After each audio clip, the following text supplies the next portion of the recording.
Sejam bem-vindos ao E2. Os nossos convidados do Panorâmica de hoje dedicaram-se à luta contra a praxe. Bruno Cabral é realizador, ganhou, com o documentário Praxis, o prémio de melhor curta-metragem no DOC Lisboa 2011 e participou ainda no polémico Prós e Contras sobre a praxe.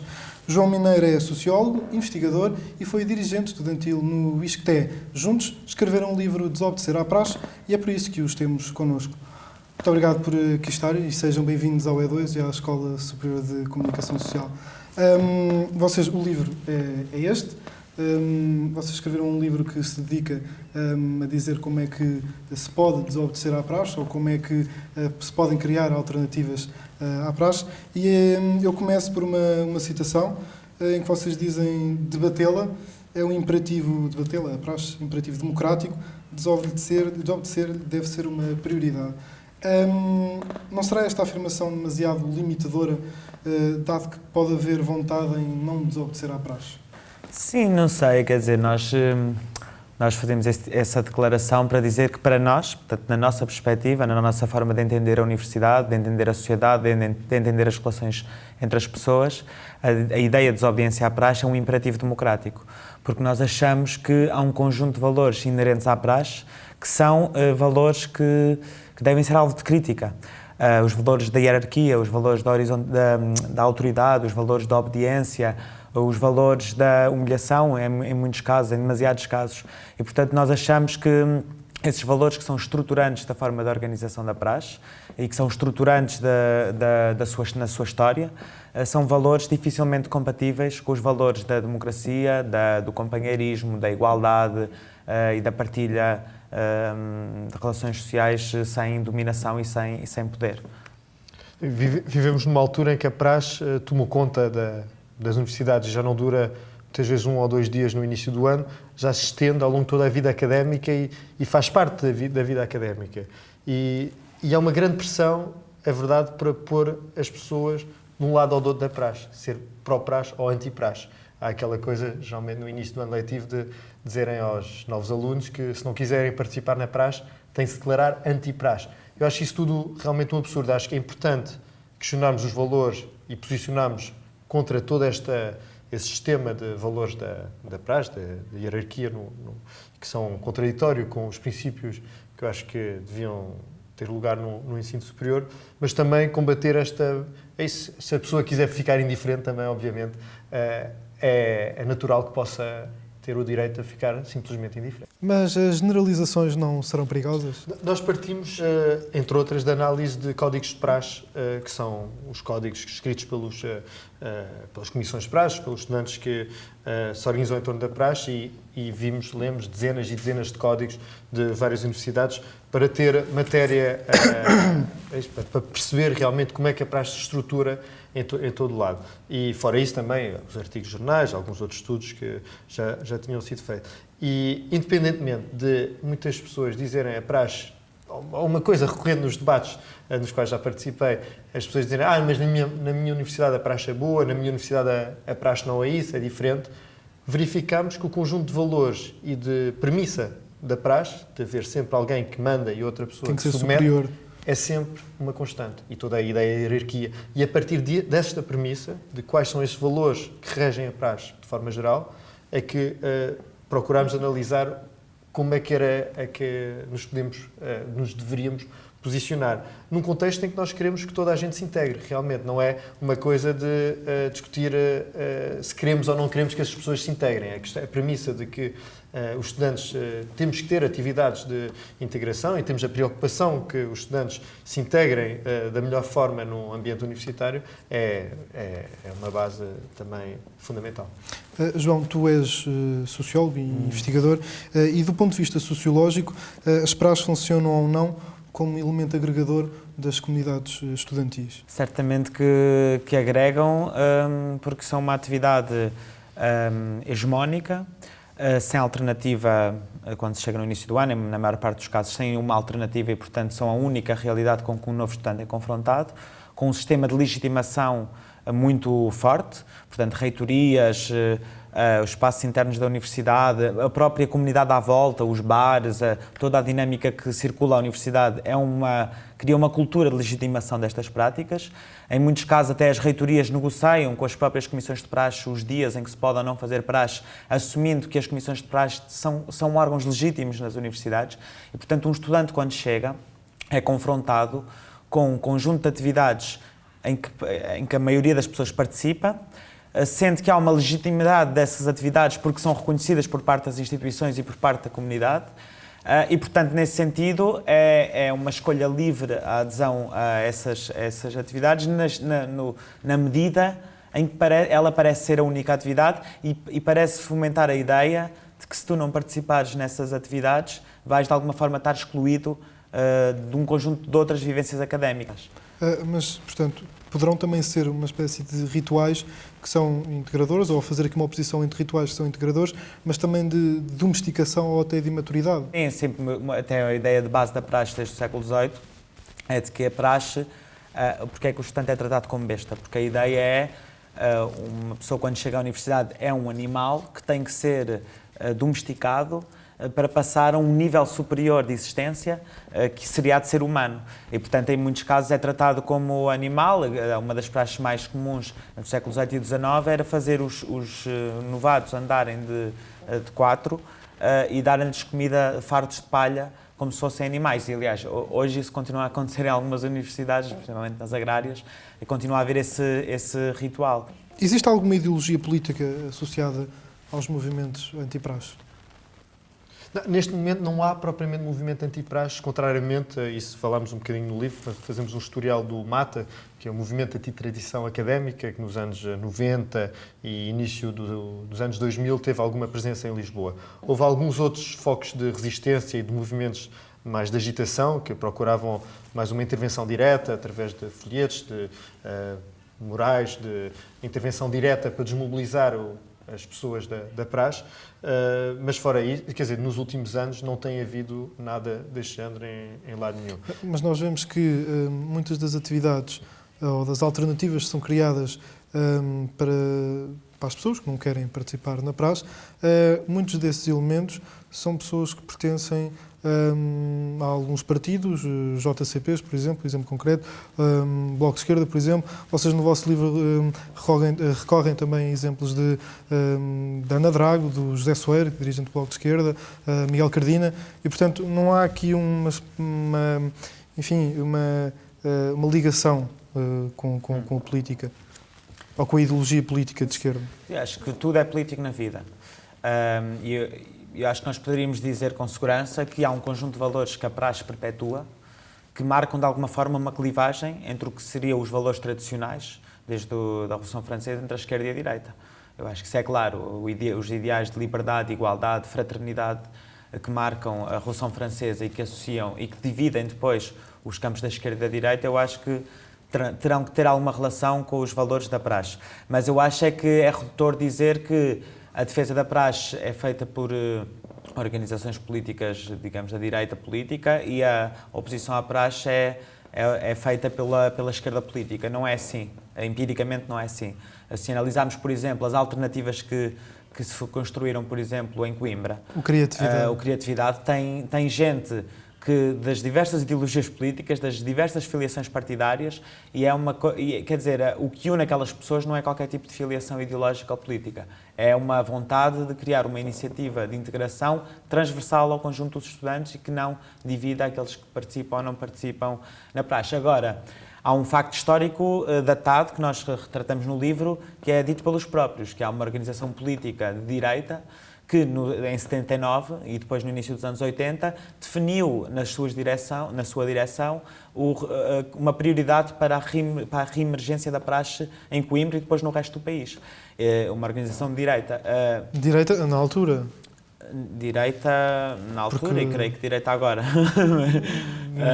O presidente da Associação Académica de Coimbra pertence à Juventude Socialista, portanto não será tanto de direita. Sim, não, mas estou a dizer, nos anos em 79 e depois no Pois, por início isso é que eu dos disse anos na 80. altura. Sim, na altura. Na altura, uma organização política de direita discutiu na sua direção como é que voltava a fazer emergir a praxe em Coimbra, como a Lódia Abramo. quando ela não tinha existido durante os anos 60 e 70, abolida pelos próprios estudantes, com a luta académica. Com a luta e académica, a crise académica de com a 69. crise académica e depois Exatamente. com o luto que depois durou durante todos os anos 70. Agora, eu acho que a luta anti-praxe, digamos assim, pela construção de alternativas à praxe como única forma de integração, Não tem que ter é uma ideologia luta política. que não, quer dizer, que tem que extravasar o campo dos referenciais ideológicos. Pegando nesta questão do anti ou pró-praxe, e vocês referem no livro que portanto, esta dualidade é redutora. E como é que se combate o estigma que há no seio estudantil em relação àqueles que não concordam com a praxe? Eu acho que é mesmo assim, fomentando alternativas desde o início do ano letivo. Eu acho que um aluno que chega à universidade e que logo no ato de inscrição é confrontado com a praxe e com várias pessoas que vêm com várias ferramentas ideológicas e práticas, convencê-lo, ou vêm com missão para convencê-lo de vir a participar à praxe, logo é uma confrontação que não devia ser permitida. Quer dizer, a pessoa devia simplesmente poder ir se inscrever à universidade sem ter que ser submetida a uma pressão dessas. E, portanto, eu acho que é importante o papel tanto das universidades encontrarem formas de participarem nas boas-vindas dos alunos de forma mais aberta e os próprios estudantes, associações de estudantes, isso o João poderá falar da experiência lá no ISCTE, criarem alternativas. Mas vocês escreveram também e dão o exemplo de França, em que a praxe é proibida e até vai é punível com pena de prisão. E a vossa opinião é que a praxe deve ser completamente eliminada ou pode haver praxe e podem haver alternativas à praxe?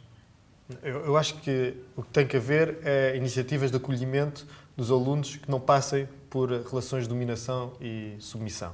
Agora, portanto, a praxe deve ser eliminada na vossa opinião? Agora, enquanto contexto legal de criminalização, eu acho que o exemplo francês é importante para percebermos o que é que se passa no mundo, mas eu acho que é desadequado neste momento cá. Em França houve uma série de mortes, naquela altura, em 98, talvez, e no seguimento de uma tragédia, o governo pôs um fim com uma lei que interviu e que realmente pôs fim à praxe, porque os alunos chegam a isso. Os estudantes universitários não querem ser sujeitos a multas pesadíssimas e pena de prisão por estar a estudar. Eu acho que é importante conhecermos os vários panoramas de regulamentação. Há muitas universidades aqui em Portugal que proibiram as praxes no seu campus, o que não elimina a questão, mas acho que há várias, é uma hipótese também em cima da mesa, quando a praxe se torna uma atividade totalmente hegemónica e que não há espaço para as pessoas entrarem sem serem pressionadas para isso. E o exemplo francês, sobretudo, mostra-nos até onde é que isto pode chegar se a gente não intervir agora. Ou seja, os casos de violência foram tão grandes que levaram à proibição por parte do Estado. E a nossa questão é, se nós queremos chegar a esse ponto, temos que usar o Estado para proibir estas atividades, ou se nós queremos agir agora e construir outras formas de integração, como fizemos no ISCTE, como fazem no Porto em Letras, como fazem em Coimbra, como fazem noutras universidades, que não se baseiem no tipo de poder que a praxe promove e que é um tipo de poder que é mais permeável à ocorrência de situações de violência, porque é um poder dificilmente controlado, que se controla a si próprio, que não é legitimado democraticamente e, portanto, que pode operar em situações de ausência total de controlo por parte da comunidade e por parte da sociedade. Defendem que as universidades devem ser palcos de discussão, de ideias, de fomento das várias culturas, da diversidade, de costumes e também tradições. A praxe académica é uma tradição. E, portanto, como é que respondem ao argumento de que, sendo a praxe académica uma tradição e sendo a universidade palco de diversidade, este argumento não será inválido? Não é bem uma tradição. Quer dizer, quem tem o discurso genérico sobre a tradição é porque não conhece bem a história da praxe, porque a praxe não existiu desde sempre. Sim, eu estou, e ela teve, não é a minha posição, é a pergunta que... Sim, não, mas é que a praxe não só não existiu desde sempre, como enquanto nos tempos históricos em que existiu, foi coisas muito diferentes e radicalmente diferentes. O que se faz hoje na universidade, ou nas iniciativas de integração da praxe, não é a mesma coisa que se fazia no século XVIII, nem no XIX, nem muito menos no século XX. Portanto, é uma fabricação presente de uma ideia do que seria a tradição, mas não é propriamente uma tradição no sentido em que não se faz exatamente da mesma forma há 300 anos para cá. Sim, e já que falas na origem da praxe, eu tenho aqui sobre a tradição também é bom dizer que há boas e há más tradições. Não é porque é de uma tradição que ela é boa e que se deve preservar. Há tradições horríveis como a escravatura ou como a violência doméstica que nós temos muito orgulho em ter acabado com elas. E na parte histórica analisamos justamente os momentos em que a praxe não foi tradição, onde a praxe era alternativa e esses momentos coincidem de forma interessante com períodos de grandes conturbações políticas e participação política dos estudantes na sociedade em geral. Foi na Primeira República e depois também dos anos 60 e 70, como já vimos, na altura em que há muito movimento estudantil, que a praxe é abolida pelos próprios estudantes. E no momento em que já não há, que o movimento estudantil é pouco presente e pouco ativo, a praxe volta em força. Já que estamos a falar na origem da praxe, eu tenho aqui um exemplo, e a Universidade de Coimbra é o berço da praxe. O exemplo que vocês a certa altura falam dos patrocínios das festas académicas e das organizações, e dão um exemplo de que está presente no Código da Praxe da Universidade de Coimbra, em que só se pode pertencer à Comissão Organizadora da Queima das Fitas quem tiver 3 matrículas. Mas também este não será um exemplo inválido, tendo em conta que ter 3 matrículas não significa que a pessoa tenha que ir à praxe, até porque quem elege os comissários são os próprios estudantes de cada faculdade. O que diz o regulamento da festa é que só os alunos com o título hierárquico da praxe, que chamam qual é gralados, candeeiros gralados, exatamente, é que podem fazer parte deste órgão. Mas isso não quer dizer que tenha que frequentar a praxe. Para se chegar a este estatuto na hierarquia da praxe, é preciso fazer parte da praxe. Para ser candeeiro grelado, é preciso ser reconhecido pelos pares da praxe. E isso é muito grave, porque é uma organização que organiza uma festa em conjunto com a Associação de Estudantes, que é uma organização à margem do associativismo estudantil e que fiscaliza uma festa que tem entre meio milhão e 1 milhão de euros de lucros por ano, o que explica também porque é que em Coimbra, por exemplo, a praxe tem um poder também tão forte. O Conselho de Federanos é co-organizador da Queima das Fitas de Coimbra, sim. Mas não queria estar muito a insistir nesta questão, mas o facto de se lhe aplicar um título que pertence à praxe não quer dizer que a pessoa a frequente para ser membro dessa comissão. Pode-se organizar a Queima em Coimbra pertencendo-se à Associação de Estudantes, mas a partir do momento em que o Conselho de Praxe faz parte da co-organização, é preciso pertencer à praxe para se pertencer a um Conselho de Veterans e, portanto, nesse sentido... Mas isso também vai ao encontro da questão de que a praxe não tem só tradições negativas, não é? E também tem uma questão de integração e também de solidariedade em alguns sítios. A questão da solidariedade, já agora também abordarmos isso rapidamente, é uma coisa que nos últimos anos também perante os... Sim, mas já antes da questão da praxe da lusófona no MECO, já havia exemplos de praxes solidárias e de praxes verdadeiramente, na acessão da palavra, integradoras, que levavam os estudantes a visitar a cidade, a visitar os edifícios emblemáticos. Falo de Coimbra, mais uma vez, o exemplo da praxe, acho que é sempre bom falar. Todas as praxes são integradoras, isso não há dúvida, independentemente de ser... Sim, mas que não entram na questão do abuso e na questão do poder. Agora, eu acho que mesmo nestas iniciativas que eu acho que têm só como objetivo branquear a praxe, dizer nós fazemos coisas bem, por isso a praxe é boa, enquanto a maior parte das atividades são realmente de simples humilhação, e até o Duque de Coimbra referia-se à praxe como sendo, numa entrevista no jornal universitário, que a praxe é machista, sexista e homofóbica. E se não fosse assim, não era a praxe da Universidade de Coimbra. Portanto, eu acho que esta que é Ele disse que a praxe era homofóbica? Ele disse sim. Ele próprio numa entrevista ao Jornal da Cabra, ao jornal universitário. Eu lembro-me de ter lido essa questão de que a praxe é sexista e machista, mas não recordo. Aliás, todas as praxes não serão, mas todas as praxes são, num contexto de valores bastante de dominação e subjugação. E mesmo estas praxes mais solidárias, como agora chamam, que são um mero episódio no meio de semanas e muitas vezes ao longo do ano inteiro de cultivo da obediência e da subserviência, estas iniciativas são feitas numa ideia de que agora vocês vêm todos porque nós mandamos. E eu acho que era muito importante termos iniciativas solidárias nas universidades em geral, fora de um ambiente de eu vou porque mandam. Não, nós vamos fazer todos uma iniciativa solidária porque nós todos achamos e discutimos em conjunto que era uma iniciativa importante para a sociedade e para nós darmos um contributo positivo. E acho que é importante que haja este tipo de iniciativas nas universidades, mas fora do contexto da praxe. Na altura em que se falou muito da praxe, e esta é a minha última questão, porque temos que terminar, na altura do acontecimento do MECO, houve um aluno, estudante de Ciências Farmacêuticas da Universidade de Lisboa, Miguel Pontes, que fez um texto nas redes sociais que se tornou viral, teve milhares de partilhas e de likes, e eu queria citar aqui um bocadinho, que diz que o vínculo da praxe condensa 3 semanas em 3 dias, dá o seu fruto. Muitos deles encontram amigos para o resto da vida, encontram família afastada e alguns conterrâneos. Alguns encontraram a mulher, o marido, provavelmente, já não vou saber disso. Sei que vi muitos sapatos pretos no meu primeiro ano, hoje, quando praxe, olho primeiro para baixo para os meus. O que é que eu quero perguntar com esta citação é que não concedem que haja estudantes que verdadeiramente gostem da praxe?